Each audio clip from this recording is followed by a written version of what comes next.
Assalomu alaykum, to'g'ridagi barliq roman anglag'uchi do'stlar. Biz Misr yozuvchisi Ehson Abduquddus yozgan Yigit degan shundaq bo'lsa degan kitobni o'qishni boshladik. Kitob o'qishdan burun kitob haqida qisqacha tushuncha bilan tunishib chiqayli. Nurg'un tillarga tarjima qilinib, dunyoda xeyli zo'r ta'sirga ega bo'lgan bu asarda bir milliy qahramonning yetilish jarayoni nihoyat g'alabalik holda tasvirlangan. Vatan millatini suydigan har qanday bir inson buningdagi millatparvarlikdan, vatanparvarlikdan ulga va ilhom elishi, uni qadrlashi kerak. Hayotimizda nimalarni qilishni, nima ishlarning muhimligini bilib bo'lolmay yurgan bizlarning bu kitobni bir o'qib chiqishimiz zarur. Agar burun o'qib bo'lgan bo'lsak, hozir yana bir qitim o'qib chiqsak, o'zgacha ozuq va ilhom elishimiz aniq.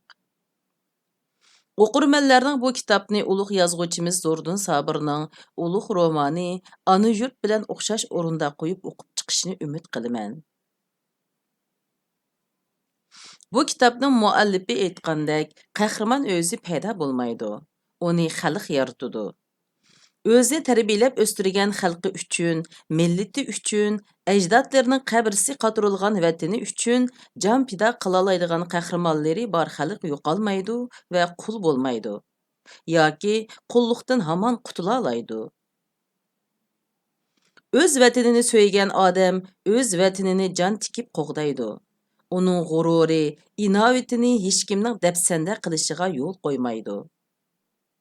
Ularning butun vujudi vatan muhabbati, vatan sadoqati bilan yo'g'rilgan bo'ladi. Undaq odamlar eng oxirgi tiniqi qolgandimi, vatan degan iborani aytib, bu dunyodan ko'z yumadi. Lekin ularning ruhi odamlarga yanla vatanni qandoq suyishni o'gitidi.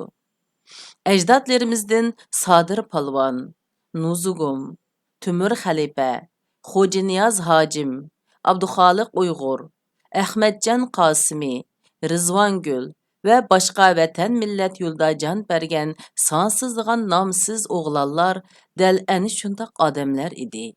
Biz bu kitob orqali ana shundoq qahramonlar bilan sirdisha olamiz. Erkinlikning ta'minini etadigan odam asla qul bo'lishni xohlamaydi. Birinchi bob. Ramazon kunlarining biri, iftorga yarim soat qolgan chog'. İbrahim ayni qasri doktorxonasining kasal karavotida yotadi. Bu alohida yotoq bo'lib, eshigida miltiq tutgan ikki soqchi kuzatda turadi. U o'ltirib hinda chechilib turgan gazetlarni qatlashga boshladi. Uning ko'zi gazetning birinchi betidagi talay qitim ko'rgan qizil xatlik yo'g'on mavzuga tushdi. Delo to'g'risida arz qilindi. U mavzuni o'qib tugmasdilla, gazetni qatladi-da o'rnidan turib, uyning bir bo'lag'idagi suv jo'makining oldiga kelib yuzini yudi. U xuddi qizib ketgan kalisini sovutmoqchi bo'lgandek, so'g'oq suvni beshiga bulishiga eqitdi. Andin go'yo ko'zim hech qanday narsani ko'rmasin degandek yuzini lunga bilan etib oldi.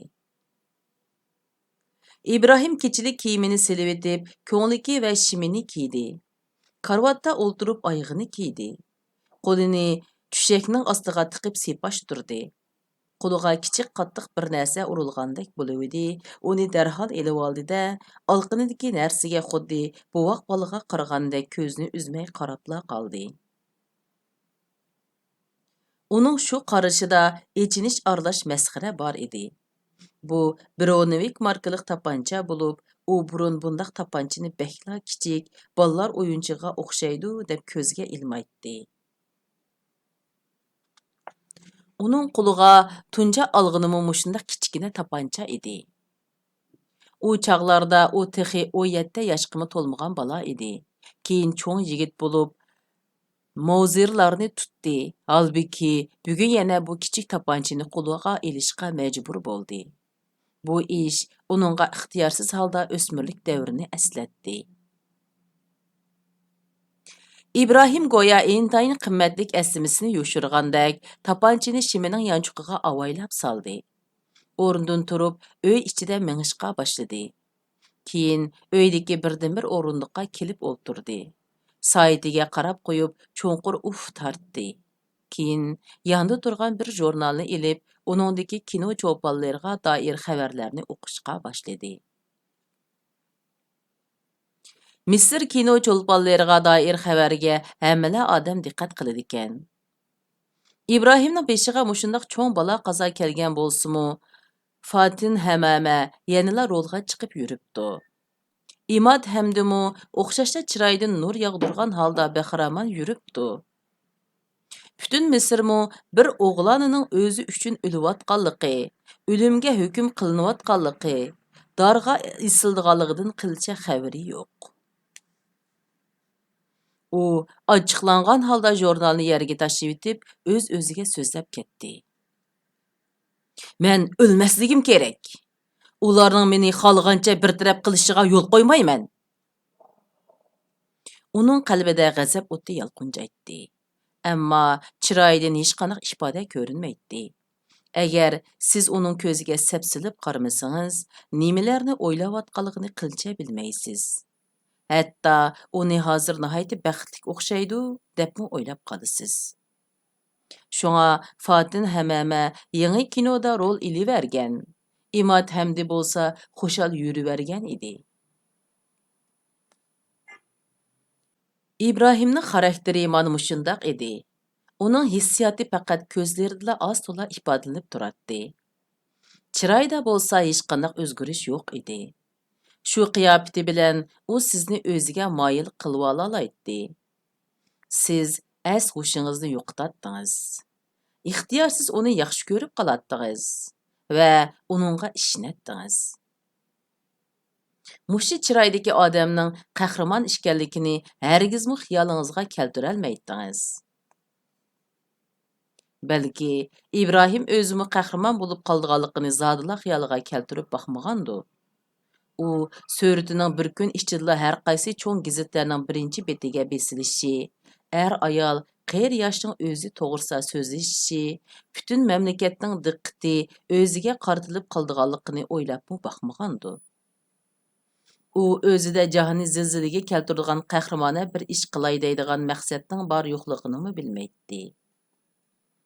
Ko'nglida o'zini boshqa yoshlardan botur, vatanparvar, ilg'or debmi hisoblamaydi. Uningcha o'zining qilgan atkanlari tabiiy bir ish. Qilcha hayron qolarlik emas. Hammani besib tushgidek aloyidlikimi yo'q edi. Aksicha, u ortiqchiliklarga qaraganda ojizliklarni ko'p o'ylaydi. Masalan, o'zini odamlar oldida nutuq so'zlay olmaydigandek his qiladi. Bu xil tuyg'u uningda o'rta maktabda savodoshlari bilan billa vatanparvarlik inqilobiy harakatlarga qatnashgan kundan boshlab paydo bo'lgan edi. Shunga savodoshlarini boshlab mangdigan, shuar to'lashga boshlamchilik qildigan ishlarni qilmaydi. Kishini hayajonga soldigan qizg'in nutuqlarni so'zlamaydi. Faqat inqilob uchun amaliy xizmatlarni davron solmasdan jimmidila ishlaydi. U chaqlarda agar soqchilar maktabni qo'rshib oladigan bo'lsa, u darhol o't o'chirishga ishlatadigan suv nasosini o'rnatib, soqchilarga suv chachatdi. Yoki butulkalarni yig'ib ichiga qum to'shqizib, o'zlariga etilgan o'qlarga taqobil turish uchun qurol o'rinda savodoshlariga tarqitib beradi. Keyin u yana xeyli ko'p ushshaq qurollarni ijod qildi. Soqchilarga taqobil turadigan yaxshi choralarni tepib chiqdi. Buningdan savodoshlari ham hayron qoladi, ham xo'shallanadi. Yana masalan, u molotovcha ko'ydirish butulkasi yasash, lata purushlarni kirsinga chilab o't yoqqandan keyin soqchilarning mashinalariga etish, tomoq qoshlarini tumir qalpoq o'rinda beshiga kiyib olib, soqchilarning kaltaklaridan o'zini dalda qilish degandek ishlarni kashf qildi. Shuningdan keyin savodoshlар asta-asta uning atrofiga uyushdi. Uningga ishonadigan, uning qaror chiqarishini kutadigan bo'lib qilishdi. Agar u o'qishlarni boshlab mangdigan, boshlamchiq bilan shuar to'g'laydigan, nutuq so'zlaydigan ishlarni qilmasa-mu, savodoshlari uni jimg'ur rahbar o'rinda ko'radi. Uning jimg'urligi saboqdoshlar orasida bir xil sirliq va kishini hayajonga soladigan kayfiyatni paydo qildi. Saboqdoshlar orasida uning to'g'riliq ajoyib g'aroyib rivoyatlar tarqaldi. Ba'zilar uning uyida 10 sondiq portlatqich dori bor ekan desa, ba'zilar uning dadisi yurtida bir dona yenik pulemyotni yushirib qo'yibdikan deyishatdi. Birlari uning aksi ofitser ekan, shunga u inisiga har xil chora tadbirlarni o'rgatadikan, hujum qilish, mudofaa ko'rish choralarini aytib berdikan desa, birlari u oliy maktab o'quvchilari ochgan maxfiy yig'inlarga ko'p qitim qatnashgan ekan deyishatdi. Bundaq gaplarning to'la bo'lishi bir qahramonning ta'sirlik obrazini paydo qilgan edi. Shunga o'quvchilar orasida uningga havas qilmaydigani yo'q edi. Tarqilib yurgan bu gaplar xato edi. Uning dadisi qurilish ministrligidagi 5-darajalik xizmatchi bo'lib, boshqa xizmatchilarga o'xshashla og'zidan darajani tushirmaydigan odam edi. O'g'liga bo'lsa siyosiy harakatlarga qatnashma deb eskartib turadi. Uning ofitser akasi turmoq, aka-uka qarindoshlari yo'q. Uyda bo'lsa portlashqich doridan qilcha asarmi yo'q edi. U chaqlarda İbrahim oliy maktab o'quvchilarining hech qanday maxfiy yig'inlariga qatnashibmi baxmagan edi. Uning ustiga u siyosiy bilan haplashib ketmaydi. Siyosiy masalalarni muzokara qilishga bosh qatirishni xohlamaydi. Shunga siyosiy e'tiqodi yo'q edi. Biror partiya guruhqimu qatnashmagan edi. Uning vatanparvarlik hissiyoti kuchli bo'lg'achqila, uni ko'pchilik bilan billa bo'lishga undaydi. Uning o'ylaydig'ini saqchilarga taqobil turadigan planlarni tuzish va g'alaba uchun kurash qilish edi. Shu planlar tufaylidan saboqdoshlari uni og'ziga tegmay maqtashatdi. İbrahim Angliyaliklarga o'ch edi. Ularga nafratlanadi.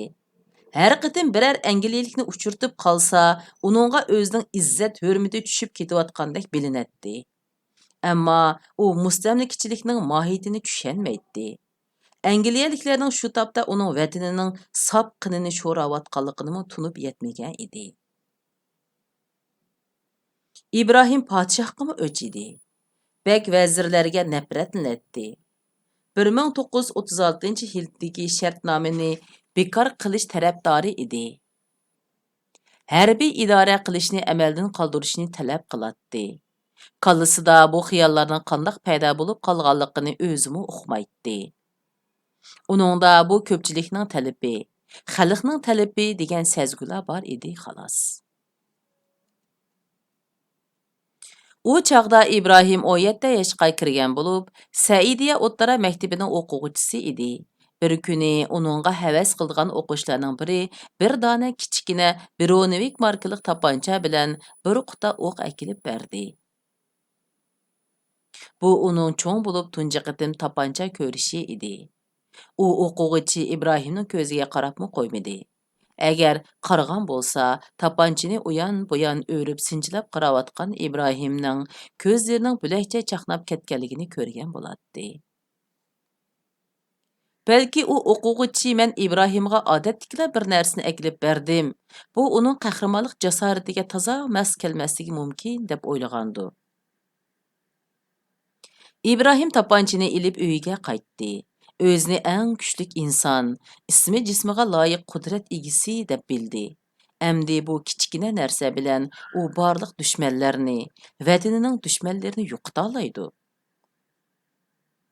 Ammo İbrahim qanday qilish lozimligini bilmaydi. U qo'lidagini yangi bir kuch deb bildi. Shundaqla o'zida yangi bir tuyg'uning paydo bo'lganligini, zimmasiga yangi bir mas'uliyat, ya'ni ana shu kuchni ishiltish mas'uliyatining tushganligini his qildi. İbrahim xohlagan kishini o'ltirsa bo'lmaydi.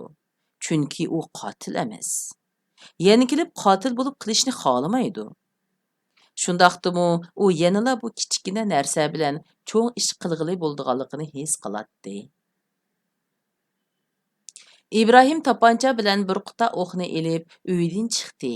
Yo'l bo'yi yanchuqidagi tapancha o'zligidan yo'lda ketayotgan odamlarning yuziga etilib ketadigandek, bakla dakka-dukka ichida mangdi. U tramvayga oldurup, Əl-Ekram koçısının bir beşiğe berip düşdü. Andın piyada minib, Əl-Ekram keyindeki qumluğunun içkirək kirdi. Tapançını ilib oxladı-da, aldıdaki tik turğan bir taşını nişanladı. Onun qolu titrətdi. Barmaqı qetib qalğandək tapançının təpkisini basalmadı. İbrahim təpkini bassamla qulaqni pan qılğudək avaz anındı. Kişilər tərəp-tərəpdən yügürüb kelib meni arağa elib aladı. Şunun bilan çoğ çataq chiqidi deb o'ylab sal qo'rqdi. Oxiri qo'rqinishni butun g'ayrati bilan yengishga tirishib, ikki ko'zini ching yumdi. Onunğa xuddi qo'rqinchli ovozni anglamaslik uchun ikki quliqimi etilib qolgandek bilindi. Oxir u tapkini bosdi. Hech qanday ish bo'lmadi. Faqat ving qilgan ovoz bilan tang o'q etildi. Bu ovoz xuddi tish bilan yangoq chaqqandagi ovozga o'xshatdi. O'q vish qilib uchib ketdi. Qattiq ovozmi chiqmadi. Hech qanday qo'rqinish voqeami yuz bermadi. İbrahimga o'qning ovozi pashining g'ingildig'indekla anglandi. İbrahim ko'zini ichib o'ziga ishonmay qoldi. Xuddi yangi bir quruqlikni topgan odamdek xushal bo'lib kulyapti. Bir necha pay o'qni kayni-kayndan etibetdi. Keyin tapanchini boshqadan o'qladi. O'zini tutib olib, nishonni yaxshi challab atdi.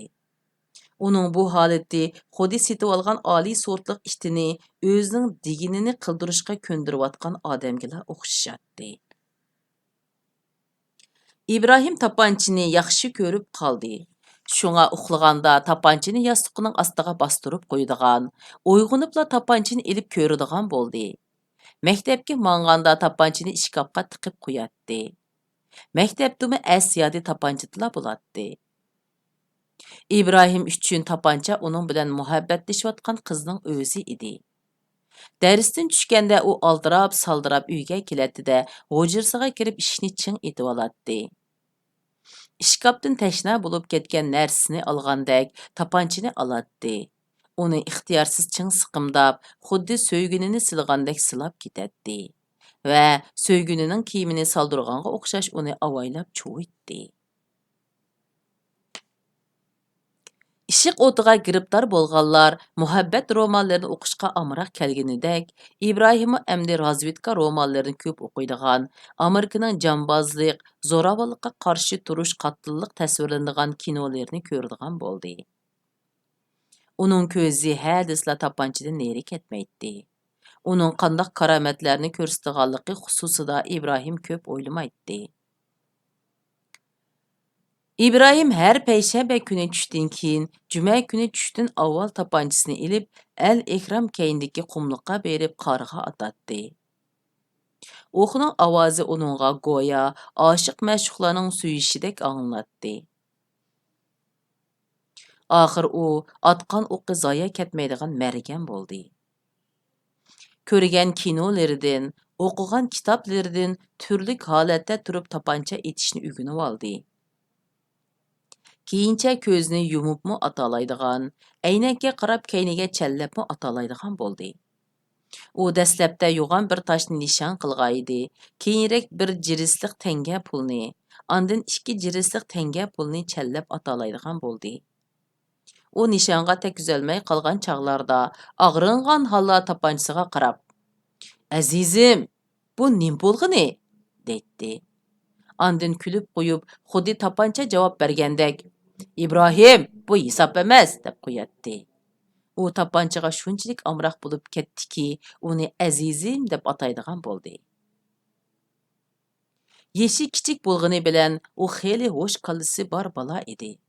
Ahli uni tapanchaga mundaq maftun bo'lishdan ehtiyot qil. Tapanchani har qatim qo'lingga olganingda qalbingda paydo bo'lgan qudratli kuchdan ogoh bo'l, deb eskartib turadi. Shunga u amroqligini yoshirishga, qalbidagi kuchni besishga tirishadi. Tapanchasiga mas'uliyatchanlik bilan muomala qiladi. Hargiz boshqalarga ko'rsatmaydi. Savoqdoshlari bilan namoyishga chiqqanda tapanchasini olmaydi. U kunlarning birida o'zimni tutolmay o'q chiqarib tashlaymanmikin deb andisha qilib, tapanchasini maxfiy saqlaydi. xuddi oliy fazilatlik oshiq qalbida urg'ub turgan so'ygi muhabbatini oshkorlab yurmaganidek, tapanchisi haqida hech kimga tinmaydi.